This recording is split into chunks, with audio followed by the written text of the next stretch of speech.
What's up, guys? Ben here bringing another video today. We're doing our third and final tier list, kind of covering player standings in between Major 1 and Major 2. Today, instead of really doing a separate one for like support SMG and entry SMG, which is like ridiculous because I think people kind of play different roles depending on the team system, we're just going to do one video to cover all of the submachine gun players. So let's dive in and rank all 24 of them. So once again, let's talk about the criteria. I am kind of weighing mostly on people's performances over the last few months in this game, but I'm also giving a little bit of credit to people that played well at the end of last season, because some people are in teams that sort of underperformed in Major 1, but I expect them to rebound. I don't want to discount kind of the first event factor for some of these teams a little bit too much. Additionally, as you guys know, if you've watched these videos before, I don't like the letter tier listing. I think it's dumb, so I kind of do my own categories. We made a slight change from the last two videos. My Twitch chat yelled at me yesterday and said that glue guys was a stupid category, so the third one is now gap fillers. So all-stars is going to cover players that should be first or second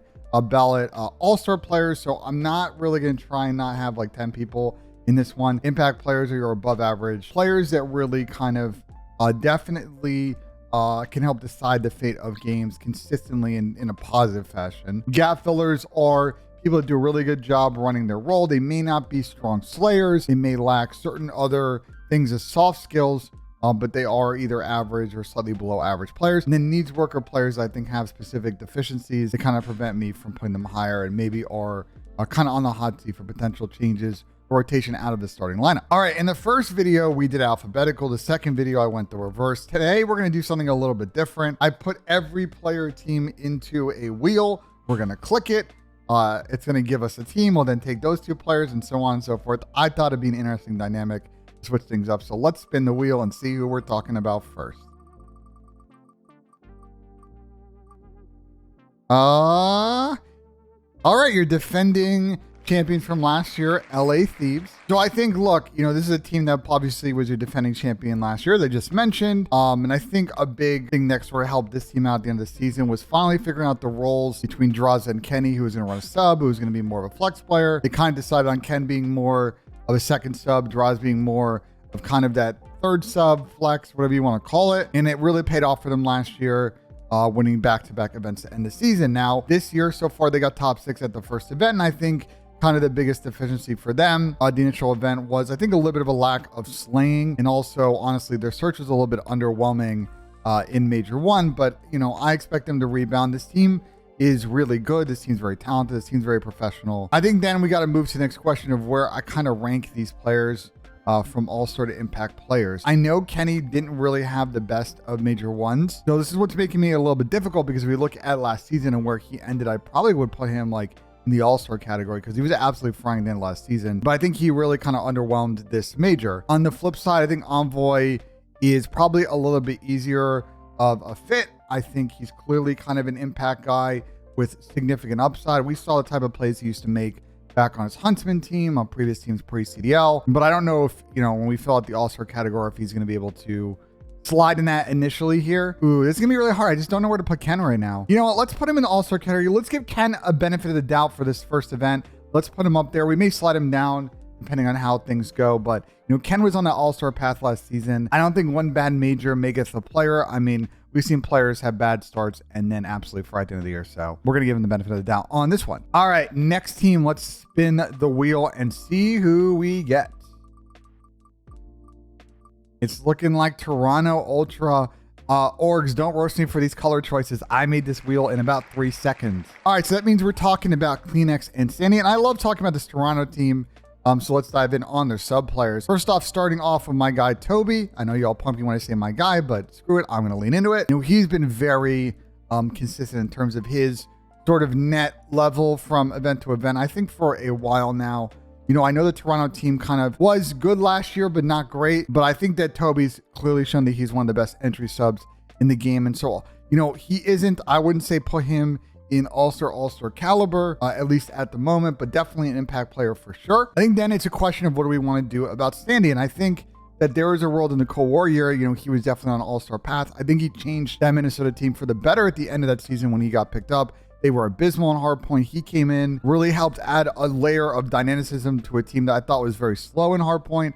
ended up winning that Major 5. And then last year, they really struggled. I think he was really good in Search and then kind of not particularly good in Respawn. This year, at least through the first event, you know, he was like amazing, I think, in especially Control. I thought he was really good on Hardpoint. I know S&D, I think, was really off the strength of a lot of plays from other players on the team, but I thought Still Standing contributed well in S&D, even though I think the first bloods that were there for him last season weren't necessarily there for him in the first event. I feel pretty good about putting Standing in impact players, so let's do that. But again, a lot of these impact guys are going to have all-star upside. I just can't put everybody in the all-star tier. All right, we spin the wheel once more. Which team are we going to get?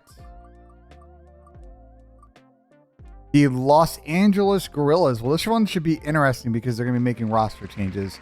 So I guess we'll have to rank their team from last major. Let's talk about it. All right, so apparently I didn't realize that actually this sheet's been updated. You know, Roosevelt made me this tier list doc after the first video, and I didn't even notice that he actually put in the LAG Academy players from their new announced roster.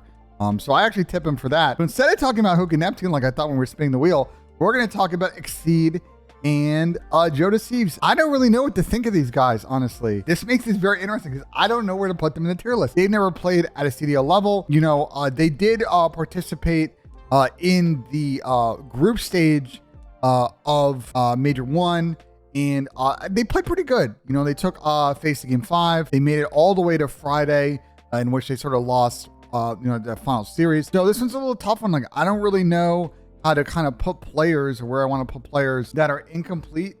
I almost think like I need to add another category to this because I don't think I can really like rank them. We made a new category. I'm putting them here because I'm telling you, like, I could sit here and just BS and say, wow, I think they've got upside. I think they're like, I don't know how this team's going to play. I don't know how these players are going to play. Exceed's been in CDL before and he played okay. We haven't seen these players play. And I think it would be a disrespect for me to just sit here and just BS about what I think they are relative to other CDL players that have played Major 1. So we're putting them there. Let's move on. All right, we spin the wheel once more.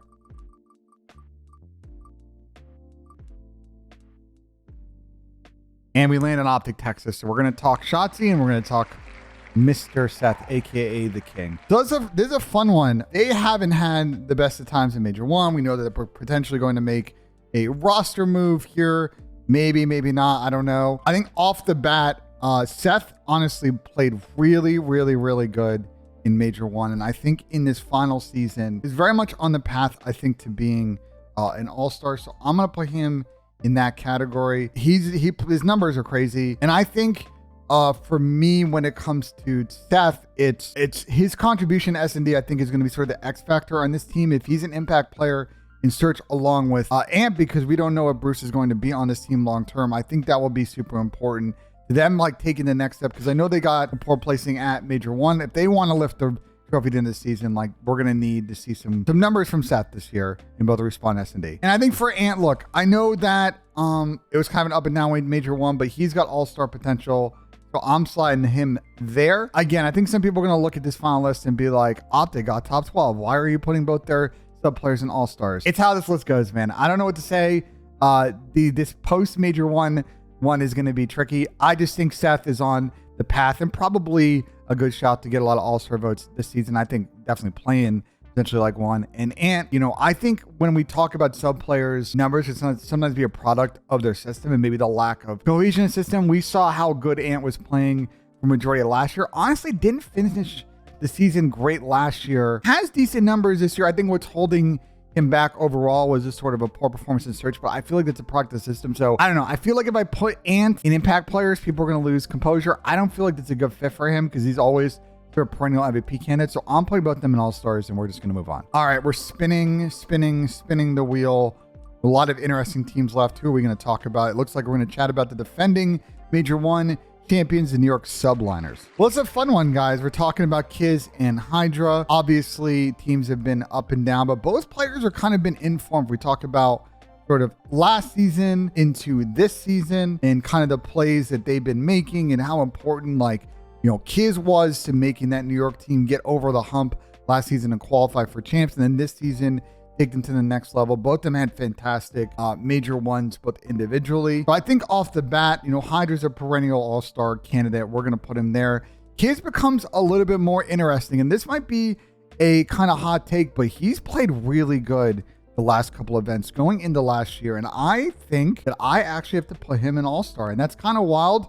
But the way the kids is playing right now, and I mean, even including like Major 5 and Champs last year, like, I don't know. I think I got to put him in this box. We'll see. We might need to slide him down, but form-wise, he's in that conversation for sure. I think you can make an argument. But either way, I like this New York team. Sub-duo looks good. The cohesion looks good. Let's see if they can keep it up throughout the season, because things have turned around very quickly in the New York camp. All right, we've, I think, made it almost halfway now through the teams. Yeah, we've got only a few left. So let's talk about one of the teams that's in the rebuilding stage, the Florida Mutineers. So this is going to be the Vickle and Cole Havoc kind of conversation. And I think candidly off the bat, guys, without really thinking, I think too much about it, I think both of them are really going to go to the needs work section for a number of reasons. One is, you know, Vickle, I think statistically was in Major 1. I mean, this is not a great respawn team, so the respawn numbers are always going to be kind of mixed. I think the S&D numbers from him were okay. So for me with Vickle, I think it's still a question of, you know, can he compete at this level long term? I think they're going to give them time to sort of gel though, but it's still an open question. And for Havoc, look, we know how good he is in search. He's always one of the best S&D players in the league, but respawn was a huge problem for him, you know, in Major 1. And so I really can't put him in gap fillers because I don't think that he's consistent enough in respawn for me to bump him up that category. So they're probably one of the weaker sub duos in the league. Again, I don't really know much about the LAG duo to kind of rank those two because they might be probably the bottom two in the league. But for now, I kind of have to put them at the bottom just because of things that they need to work on individually. But I think Florida's going to give this team a lot of time to gel. We're spinning the wheel. Let's see what we get. All right, we're going to talk about the London Royal Ravens. I couldn't fit their full name in the wheel. That's why it says London RR. So let's talk about Asim and Nasty. I think for me off the bat, when we talk about Nasty, is I think he is the literal definition of a gap filler. Has had pretty much bang on average numbers last season. This season as well was actually, we talk about his Major 1 numbers, was actually a very impactful player in search. Was pretty good in hardpoint. But I think where he really struggled is control. And it's a similar situation last year. It's not one of his good game modes. I think that's very an area to work on, but I think Nasty like has staying power to be sort of your kind of literally a gap filler in the league. A second sub who's going to do a good job going the right way on the map, listening to communication, making plays when he needs to. Like he's a serviceable CDL player. Asim's kind of hard to rank for me because, you know, Sim had a crazy Major 1 cycle, but he didn't play at the end of last year. And I know the LAG situation was very funky at the end of the year. Asim's got like impact player upside. It's hard. Like I don't know where to put him between gap fillers and like impact players. It's a little tricky for me. Let's go with the tiebreaker, which is like current form. So we'll put him in impact players. But he's somewhere I think between these two categories. I just want to give him a little bit of credit for how good he really played for most of the Major 1 cycle. Obviously, London's making changes and they're bringing in scraps for Paul X. So we'll see if this makes his team a little bit better because they looked really good after the first week, and then now they're on a pretty long L streak in terms of matches. So, all right, we got 5 teams left. Let's see how we are going to fill out the rest of this. It's looking like we might get Seattle Surge. Okay, so we're going to talk a little bit about Pred and Mac. Let's dive in on this one. All right, well, we don't even really need to think about Pred. He's going to All-Star category. That one's a no-brainer for me. Obviously, he played amazing this major. He was playing amazing at the end of last year. Single-handedly winning hardpoint maps for them. Obviously, this Seattle team's a very interesting one in terms of like kind of where they fit as a team because they're really good at respawn, but search woo. S&D is interesting. This is going to be a really controversial take, but you know, I like Mac. When he plays well, they do really good. When he plays poorly, I think it's definitely sort of 50-50. He was not too bad in respawn in this major, but I think like when we talk about players that really need to figure it out in search, like Mac did not look great or comfortable in search in Major 1. And I think he needs to find some vein of consistency if this team wants to take it to the next level. I know they got second, but we've seen this team be up and down form-wise. Although you'll say the last probably 2 events, it looks a lot better. So I think maybe a fire take. I think Mac is very good, but unfortunately for consistency, I think I'm gonna have to put him in gap fillers. And I think this is probably gonna piss a few people off, but it's hard for me to look at sort of even his numbers from the last event last season and the event before that, which they didn't play great at the last major. I feel like Max kind of slid down a category, but it's hard for me to see if that's a product of the system they play and the fact that he's sort of letting other players in the team shine, or he's got his own consistency issues that he needs to figure out. But for now, I'm going to play him in gap fillers. But we'll revisit this one after Major 2. All right, we only got a couple of teams left. The wheel is mixed spinning. Let's see which we get of the 4. It looks like we're going to talk about your runner-ups from last season, Atlanta FaZe. And this is a fun one. This is the Simp and Abizi conversation. I think for Simp, it's very easy. He's always in the all-star category. You know, last year he didn't put up flashy, crazy numbers. But you look at his overalls at the end of the season, he was up there with the best sub players. He's always going to be in that impact kind of conversation for me. Me putting him an impact player, I think would be crazy. The hardest part is, where do we rank Abizi as a sub player? Because I think that he's got all-star upside, but last year's numbers didn't support or wouldn't support me putting him in this category. And then you look at how he played at Major 1, and he was actually probably their best player in S&D. Like, the plays that he makes on Embassy, first bloods, aggressive chows, shoulder shimmies, like he makes that team almost unplayable on that map with how good he is with the ARs backing him and him just making plays. I think the respawn was a little funky for him at Major 1, and I think definitely he struggled on the latter portions of that event. This one's tricky for me. I'm going to put Tyler, same thing with Envoy, in like this weird kind of, I don't have an edge thing between Impact and All-Star players. That's where I feel like those two players would almost go. But I think for now, that's where I'm going to put him. But he's got like almost everybody in Impact players. He's got upside to be an all-star. I just can't put everybody in the all-star category. All right, we only got 3 teams left. Let's talk about who of the remaining ones. I think a lot of them are going to slide into interesting spots. And we got the Minnesota RØKKR, a team that disappointed Major 1. Let's talk about them. All right, so we got Afro and we have Bant. And I think immediately when we talk about this team, we put Afro probably in the all-star category. This all-star category is now pretty deep. We got about 8 players in here, so we might have to shuffle a few because my instincts are kicking in there. But Afro played amazing in Major 1, which is by far and away their best player on their team. Was a good get for Minnesota. I think he's a good piece to build around. Should be good for a long time. The rest of his team performance, a little bit, you know, and that kind of gets into the Bant's conversation. Where do we put Ben? You know, Ben was fantastic in Cold War last year. Numbers not that good this year as well. You know, he's got a very specific play style that he plays. It's a little bit different from a lot of sub players.